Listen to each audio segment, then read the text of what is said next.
만나고 싶었습니다.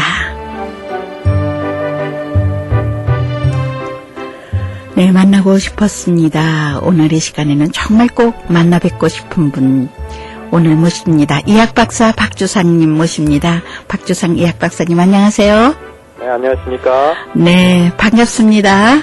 네. 반갑습니다.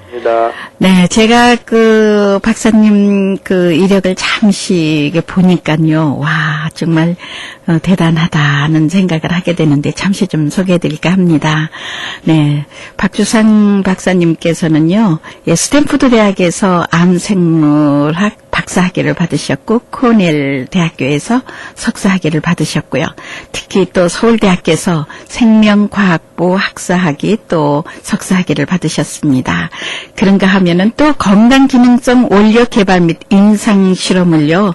네, 바이오셀 테크놀로지 LLC 뉴포트 비치 캘리포니아에 있는 데서요. 거기서 또 임상 실험도 하셨고 또 지금 보니까 2014년 주스루 인터내셔널 네, 인터내셔널의 아나하임에 있는 또 역시 캘리포니아네요. 과학기술 자문위원으로도 계셨고 또 특히 건강기능성 상품 개발하는데 자문위원으로 하셨습니다. 그리고 또 암치료 백신 개발도 하셨고 또 암생물 박사 과정 또 대장, 직장암도 특히 연구하셨고요. 무엇보다도 비형 감염의 항원에 대한 모든 것을 연구하셨습니다. 그러고 보니까요, 이 암에 대한 모든 공부를 하신 것 같아요. 박사님 어떻습니까? 네, 부족하지만 암의 발생 원인과 네. 또 암을 치료를 어떻게 해야 되는지 암 치료제가 많이 있는데 네. 부작용도 있고 단점도 있고 또 효과의 한계가 있고 그래서 새로운 치료법인 특히 백신 치료를 제가 하버드에 있을 때 한 10년 정도 연구. 네. 그러셨군요. 그래서 암하면 불치병이다 그러는데 이 암하면 사람들이 모두 떨고 암에 걸렸다 하면은 이제 저 사람은 오래 못 보겠구나 하는데 이 암이란 것이 어떤 것입니까? 네, 암을 불치병이라고 이렇게 단정하는 게 우리 일반인들의 정서 같습니다. 네. 그렇지만 한 개인에 있어서 암이라는 게 불치냐 아니냐는 사실 이제 시간이 지나면 분명하게 이제 드러나지만 전체적으로 암을 불치병으로 생각하는 것은 이제 오해예요. 왜냐하면 제 개인 의견이 아니고 네. 우리나라 정부에서 암 등록 통계 사업이라는 걸 하고 있는데 거기에 나온 최근 암 통계 수치를 보면은 암이 불치병이라고 정의하는 게 잘못되어 있다는 것을 알 수 있거든요. 네. 그래서 그 통계를 잠깐 말씀드리면은 우리나라 사람 평균 수명이 약 80세 정도 되죠. 네. 근데 80세를 산다면 암에 걸릴 확률이 네. 약 37% 정도 됩니다. 그러니까 네. 남성의 경우에는 이제 여성과 좀 다른데 한 5명 중에 2명, 네. 여성의 경우는 3명 중에 1명꼴로 암에 걸릴 가능성이 있다는 거죠. 네, 그렇군요. 이제, 우리 주변, 내 자신이나 우리 주변에 누군가는 암을 맞닥뜨리게 되는데, 네. 이제 이런 빈발도 때문에, 그리고 또 치유의 어려움 때문에 암을 불치병으로 이제 미리 단정하시기가 쉬워요. 네. 근데, 이제 암 등록 통계 사업의 다른 자료를 한번 보면은요, 2007년까지의 자료인데, 우리나라 사람이, 여러 가지 암에 걸리는데, 모든 암을 다 합쳐서, 5년 평균 생존율, 이런 말씀 하시는데, 네. 평균 생존율을 보면은 66%예요. 네. 환자 3명 중에 2명은 5년 이상 생존한다는 거고, 네. 10년 생존율도 사실은 반이 넘습니다. 네.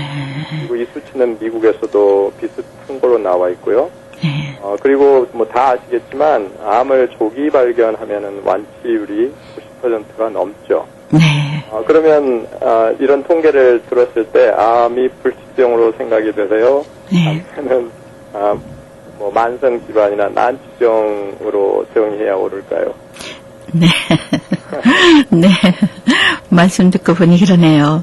네. 근데요, 이 암은 과연 어디서 오는지 참 궁금해요, 저는. 네, 그렇죠. 네. 그 원인을 알아야, 네. 이제 그 대책을 세울 수가 있기 때문에, 암이 왜 생기는가. 그래서 그 암을, 정확하게 이해를 하는 게, 암과 싸움을 한다거나, 저항을 한다거나, 예방 차원에서 굉장히 중요하죠. 네.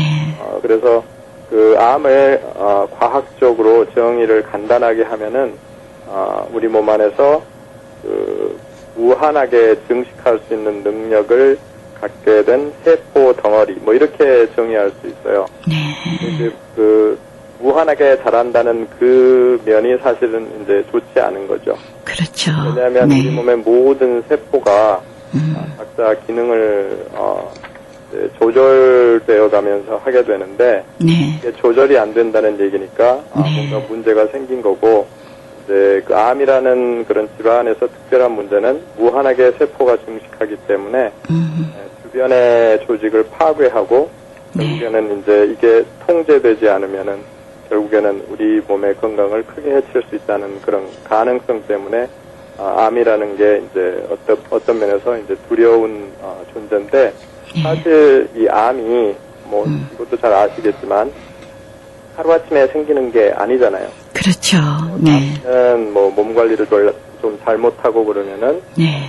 그 다음 날 증세가 나타날 수 있지만 이 암은 보통 이제 암마다 조금씩 다르지만 보통 저희들이 연구 결과에 의하면은 약 10년에서 20년 정도 그런 시간이 걸립니다. 네. 그래서 10년, 20년 동안 우리에게 시간이 주어지는 거기 때문에 효과적인 그 대처 방법을 특히 식생활을 통해서 한다면은 많은 암들이 예방되어질 수 있다고 우리가 믿고 있고 네. 또 설령 암 환자가 되는 상황에 있더라도 네. 바로 그 다음 날 무슬이 나는 게 아니기 때문에 네. 암에 대항할 수 있는 특히 면역력 이것을 키워주면은 네. 또 의료진의 그 전문적인 치료를 받는다면은 말씀드렸다시피 그 5년 생존율, 10년 생존율이 상당히 높은 게 암이라고 할 수 있습니다. 네, 조금 전에 말씀드렸는데 10년 동안 암이 자라고 있다. 그래서 흔히 주위에서들 들으면 그래요. 아니 어느 날 좀 이상해서 갔더니 암 말기라. 그러니까 그 아플 때 암을 알 수 있다 이렇게 얘기를 하게 되는데요. 박사님 어떻습니까? 그 암의 일반적인 초기 증상에는 좀 어떠한 것들이 있을까요? 그러면 조기에 발견할 수 있을 텐데. 그렇습니다. 초기 증상이 분명하지 않다는 게 암이 어렵다는, 암 치료가 어렵다는 것과 관련이 되죠. 네. 말씀하셨다시피, 어떤 뚜렷한 증상이 나타났는데, 그것도 사실 암과 관련이 되지 않고, 직접적인 관련이 되지 않고, 다른 부위에 어떤 질환이 생겨도 비슷한 증상들이 나타나잖아요. 그래서, 예를 들어서 갑자기 그 폐암 같은 경우는, 잦은 기침이 난다든지, 피부암은 좀 쉬운데 이제 피부를 우리가 쉽게 볼 수 있기 때문에 네. 피부가 변화한다든지 열이 난다든지 그리고 이제 가장 그 암을 이제 의심하는 경우가 급격한 체중 감소죠. 이유 없이 다이어트하지 않는데 그리고 만성 피로가 쌓인다든지 복통이 있다든지 심지어 우울증 이런 것들도 네. 암이 걸렸을 경우에 관계되는 증세들인데 이제 문제는 말씀드렸다시피 이런 증상들이 암 덩어리들이 어느 정도 커져서 주변의 조직에 영향을 주었을 때 발생하는 것들이기 때문에 사실 초기 증상이라고 하기에는 좀 어폐가 있고요. 네. 이런 그 초기 증상이 별로 없고 또 조기 진단이 스스로는 어렵다는 그런 점 때문에 우리 일반인들이 해야 될 것은 반드시 정기적으로 의료진을 만나고 자기의 건강을 평소에 잘 관리해야 된다는 거죠. 네, 근데요, 대개들 보면은요, 정기적으로 가서 좀 검진을 받아야 되는데, 바쁘다는 핑계로 정기적으로 가서 받지 않고 결국은 몸에 이상이 왔을 때 갖게 되니까요, 참 그것이 안타깝습니다.